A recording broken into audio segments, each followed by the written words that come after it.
again, everyone, mga kaibigan, andito na naman ako. Hindi po ito lomboy, hindi po ito duhat. Yan, bali black grapes talaga at malaki siya. Yung lomboy o duhat na tinatawag is may buto siya sa loob. Pero ito wala. Ayan, nagkakamali po kayo.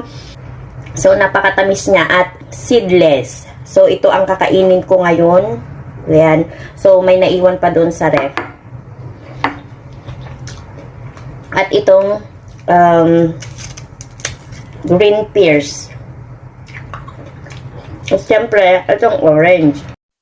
Ayan. So, ito, nabalatan ko na itong orange ko. O, diba? So, ito na rin yung pears. O, diba? Yan. Tapos, may sasabihin ako. Yung mga mahilig sa mga orange, 'di ba? Yung mga mahilig sa orange at gusto nyong magpapayat. So, yung ganito niya, yung balat niya, huwag nyong itatapon.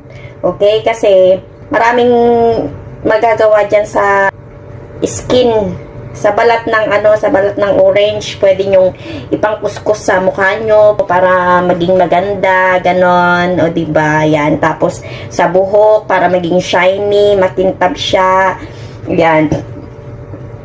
Tapos ang kagandahan nito, pag gusto nyong pumayat, ayan, pakuluan nyo siya, tapos lagyan nyo ng turmeric, yung luya, yan. Tapos, cinnamon stick or kaya yung cinnamon na powder, pwede yun. Ayan, at yun, pwede nyo nang pakuluan nyo siya, yun ang gawin yung tea.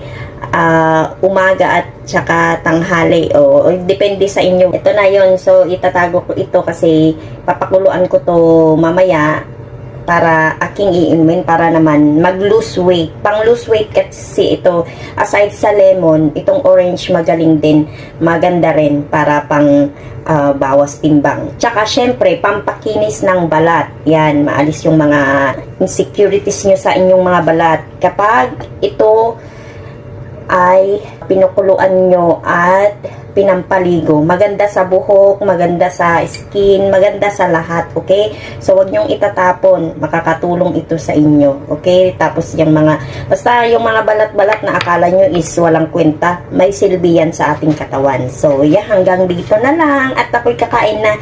So, ito na ang aking food. Orange, black grapes, at saka pears. Ayan. So, mayroon na naman akong sasabihin about sa peras sa susunod na video. So, paalam. Bye-bye. Thank you for watching.